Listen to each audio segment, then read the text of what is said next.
Alright, so now we are going to go over some hints and tips on part 2 of your assignment for this weekend, part 2, the implicit and trig derivative review for your test. Alright, I will say that these problems are a little bit probably trickier, but they're very similar. So let's go over some of these problems right here.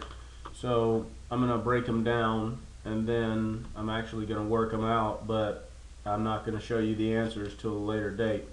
Alright, so the first problem is tangent x squared. Y equals tangent x squared. It's written as tangent squared x. Oh, I'm sorry. It's tangent x squared. Alright, so let's take a look at this. Alright, zoom in a little bit. Alright, so what does this include? This includes, it's a two-part function, okay? There's a sinusoidal part, your outside. Oh, excuse me. And then your x squared is your inside. So as long as you go ahead and take your derivative of the outside, keep your inside, and then multiply times the derivative of your inside, you should be fine. Okay? Like I said, I'm not going to do it for you, but I'm just breaking down each problem. Okay, let's move on to number 2. Alright, secant squared tangent squared x, or secant x tangent squared x. Alright, so let me get my coffee out of the way here.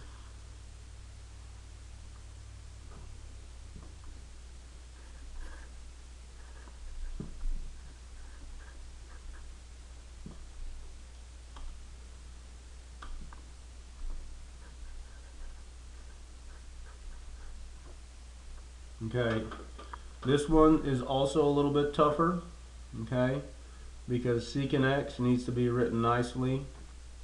This one can be written nicely as well, so you can figure out a rule. This is 1 over cosine x. This is tangent x squared. So either you stop here and go ahead and take the derivative. This is thing 1 times thing 2.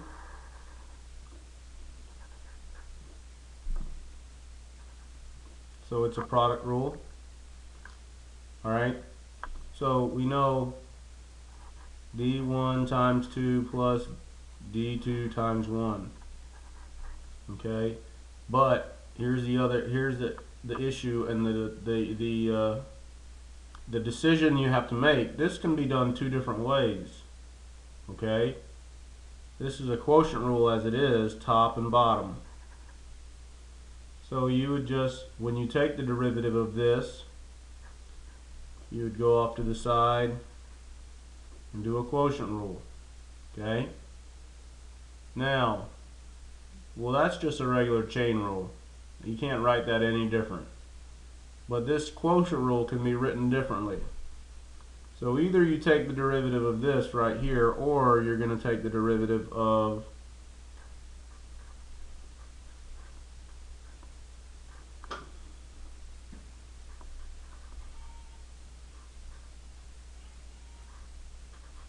that right there. It's still thing 1 times thing 2. But here you see we have written 1 over cosine x, which is top divided by bottom quotient rule. We've rewritten it as cosine x to the negative 1, which is now a chain rule. Okay? So you decide. Either way, it is thing 1 times thing 2. It must be done as a product rule first. We're just talking about how to do the D1 and how to do the D2.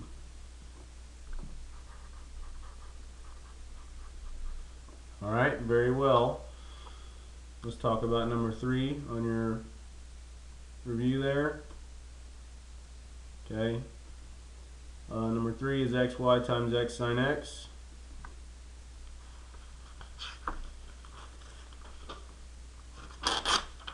First, let's compare these though. I worked these out on the previous video. Number 1, tangent x squared is a chain rule. That's much easier than number 1 on your previous assignment where you just took, that's just simple. Now number 2, look right here, secant x times tangent squared x. Here was the number 2 on your previous assignment, sine squared x. So yes, you did have a chain rule right here, but cosine x, your number 2, was easier than what you're going to have to do with the secant x, right? Well, the secant x and the cosine x, this is just a little bit more difficult. It's still taking just a derivative. You either use a quotient rule or a chain rule to take the derivative of secant x. And tangent squared x was no different than sine squared x. See the tangent squared x right here? That's the same process. Okay, moving on. Alright, so on your review, number 3, you had sine squared of 2x, which was a double chain rule, okay, over cosine x. Now, on this assignment, you have x times y equals x sine x. So let's take a look at that. Not really similar.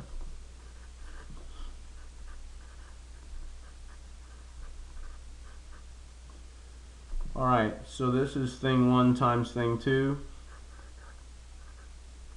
That's a pretty simple, product rule. This is also thing 1 times thing 2. Another simple product rule. Well, that was easy. Now, notice this is implicit though. Why is it implicit? Because y is not by itself. Okay? So this is implicit. I want you to do an implicit. I don't want you to get y by itself. I want you to do 2 product rules. Even though some of you are saying, well, Coach Berenson, can I divide by that x? Yes, you could, but I want you to do it implicit and get the practice, okay? Alright, next. Number 4, 4 tangent y equals cosine x. Okay? 4 tangent y equals cosine x. Let's look at your number 4 from last assignment. 3 sine squared y. Well, here, what do we have to do with the y that's so important? Well, right here in our chain rule, we converted it to f of x, and we knew once we did the derivative of the cosine and we kept f of x the same, we needed an f prime of x on the outside. Okay? So, because obviously y is bigger than x. Alright. So let's take a look at it. 4 tangent y equals cosine x.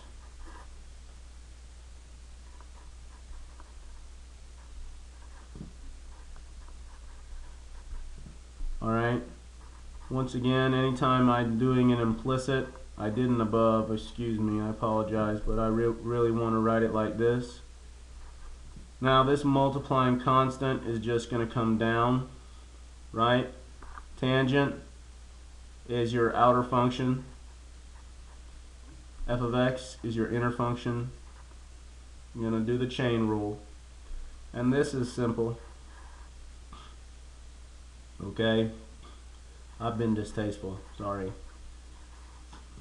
Talking about taking the derivative of each side with respect to x. Alright, so you have a chain.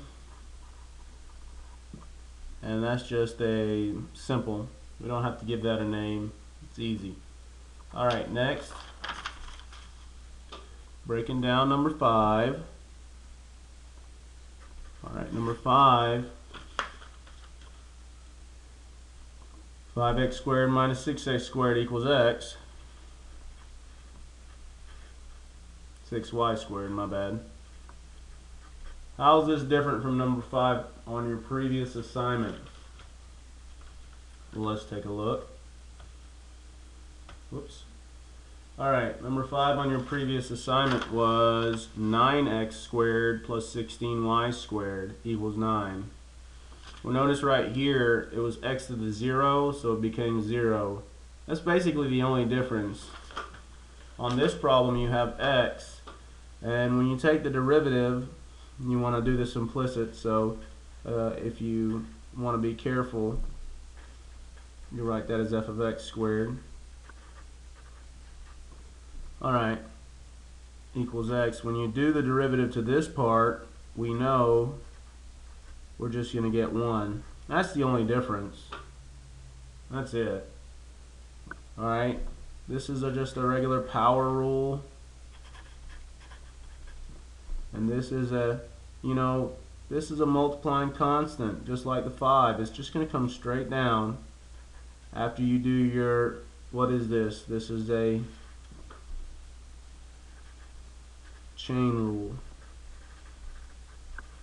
Alright, so keep it on here. That's how we're going to break down number 5. Power rule, multiplying constant, chain rule, and you know the derivative of x is 1. So let's talk about number 6. Number 6 is going to be a little bit tougher. Whoops. Actually, number 6 is going to be really tough because as you see, you have thing 1 times thing 2, x times cosine x, and then it equals thing 1 tangent y times the whole thing 2 in parentheses 1 plus cosine x. Okay? Alright, so let's break it down. Take a look at it. That's your first. That's your second. This is your first. This is your second. Alright, so 2 product rules, and well, let's talk about the tangent y.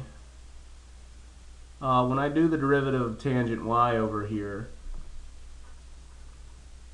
it's really tangent f of x, right? And I know I'm going to follow the pattern d1 times 2 plus d2 times 1. I know I'm going to follow that pattern, but I'm talking about when I do d1. When I do the derivative of the first, it's going to be the tangent of f of x, which is secant squared f of x.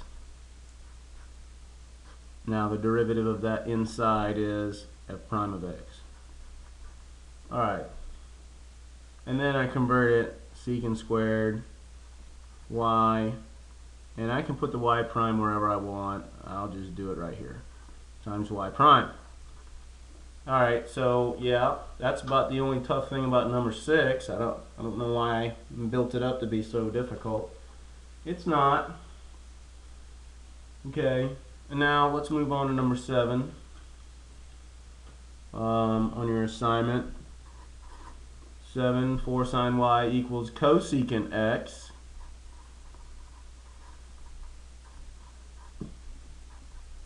Once again, alright, this is a simple problem. Here you have a multiplying constant. Here you have a regular sign, but when we take the derivative, when I do the derivative here with respect to x, that's going to be a chain rule because y is a function on its own. Now this one, well, that's simple. Just rewrite it as 1 over sine x, and if you want to do a quotient rule, great, but I would rather just write it as sine x to the -1. Now I have a chain rule coming on, okay? And if you want to do top and bottom quotient, well, that's just up to you. And then I have, of course, my 4 sine y that I need to take the derivative of. I know I'm going to have 4. I'm going to have my chain rule.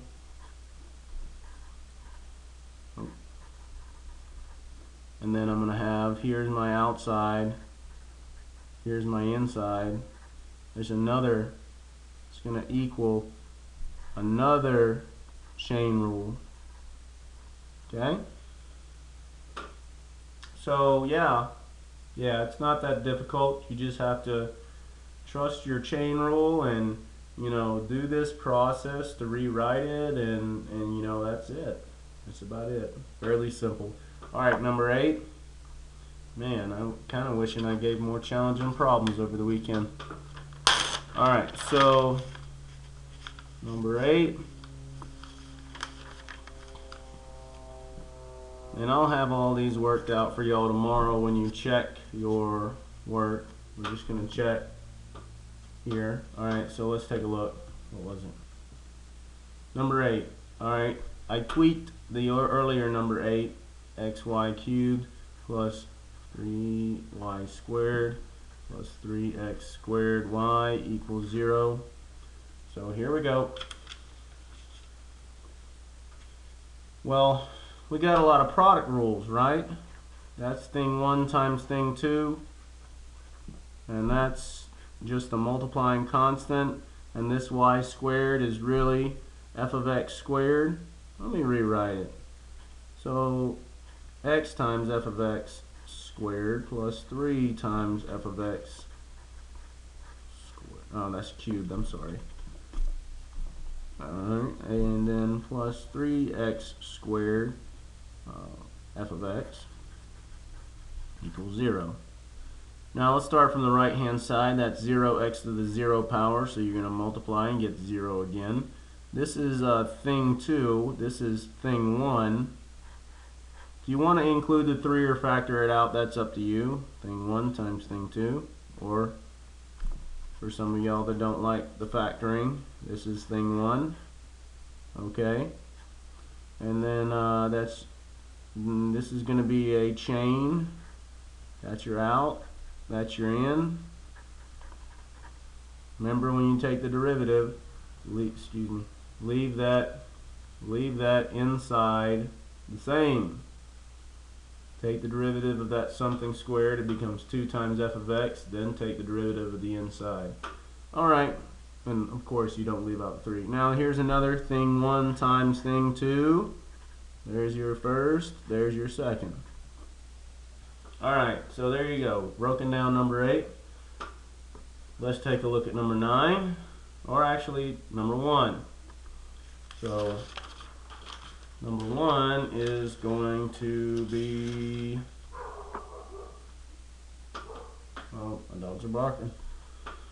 1, 2x sine y plus pi sine x equals 2 pi. Now, we've already established that 2 pi is just a constant. Okay, so let's take a look. Alright, so yeah, we've got another thing 1 times thing 2, and that's just a multiplying constant, so it doesn't count as a thing 1. But if you do accidentally do a power rule, a product rule, if you do, let's say you did count it as thing 1 and thing 2, let's look at it. Alright, that's thing 1, that's thing 2. Alright, well, the power rule says take the derivative of first. Well, the derivative of pi, which is a constant, alright, it doesn't change, is 0. Alright, I'm going to take the derivative of sine x, that's cosine, no, keep the second the same, d1 times 2. So sine x. Alright, excuse my s right there. Sine x plus the derivative of the second, which is cosine x, times the first, pi. okay? Yep, plus d2 times 1. Yep, and look at this. I could just write it as pi cosine x. Alright? So even if you do your product rule and you mess up with your multiplying constant, it doesn't matter. You still get the correct thing. It's all about doing the correct rules, not necessarily picking and choosing when to do them. But in this situations like this where it's first times second, you have to do your product rule. Alright, so yeah, when you derive your sine x, you get cosine x.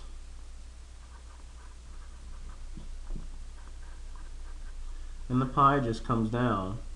Even if you did your product rule, you get the same thing. And remember, this is a constant, not multiplying. It's times x to the, well, it is times x to the 0, so it's going to become 0. Alright, and then you've got your product rule to work out on this side. I won't do everything for you, but when you're done, I want you to go ahead and please do plug in your point, find your slope, okay? Find your slope and write your equation in the tangent line if you don't mind. It's good practice. You're going to have to do that a whole lot. Alright, so let's look at number 2. Let's break it down. Alright, let's see if I can, yep, there we go. There we go. Alright, so number 2, alright, y sine 3x equals x cosine 2y at pi over 4. Well, I didn't write down the other point. 1 comma pi. And this one's at pi over 4, pi over 2. Alright, so yeah, let's take a look. We have this right here.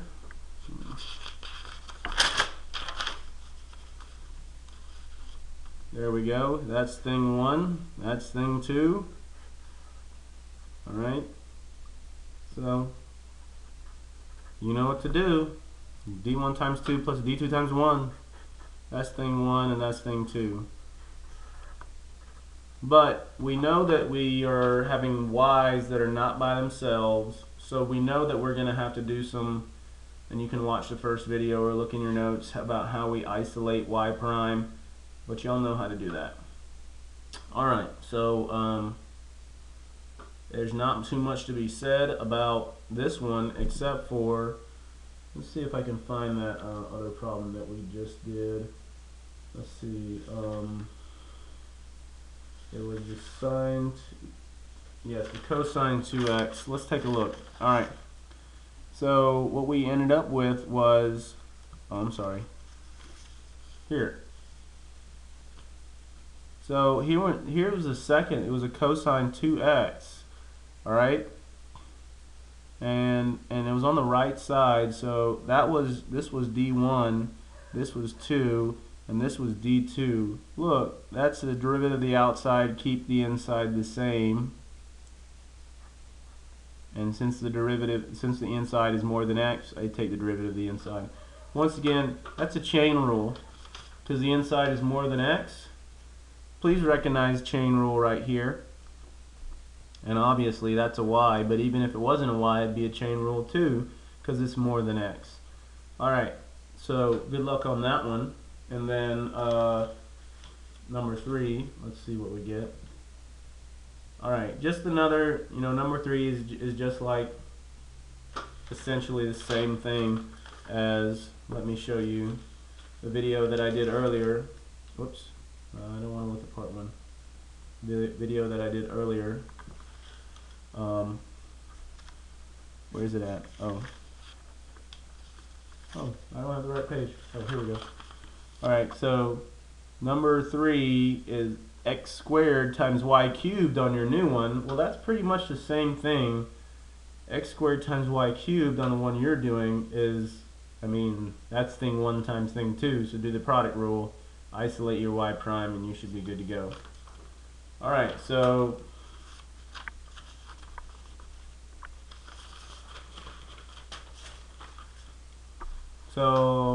Monday. what we will do, okay, is obviously what we're going to do is I'm going to check for effort, okay, and then we're going to grade each with a key on your own, okay, just for your own benefit, not for I'm not gonna, you know, if you made one mistake on all of them and didn't have everyone perfect, I'm not going to give you a grade or anything. But you have a test on Tuesday, all right? Grade each with a key, and then I am going to basically assign another practice set, so a third practice set, and it's going to be a small one, okay? Including the mean value theorem, the Rolle's theorem, not the IVT, not the IVT, and trig and implicit differentiation.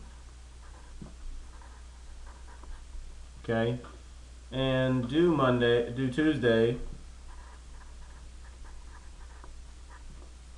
All right, are going to be practice set 1.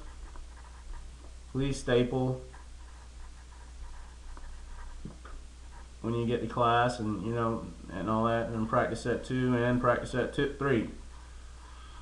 That's all I'm going to ask out of y'all. You know, please staple all these together and please make them all neat and all that. And that's pretty much all we got till Tuesday. Tuesday, also expect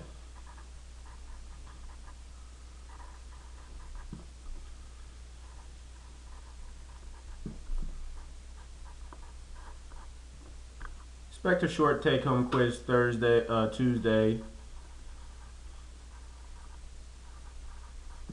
Maybe.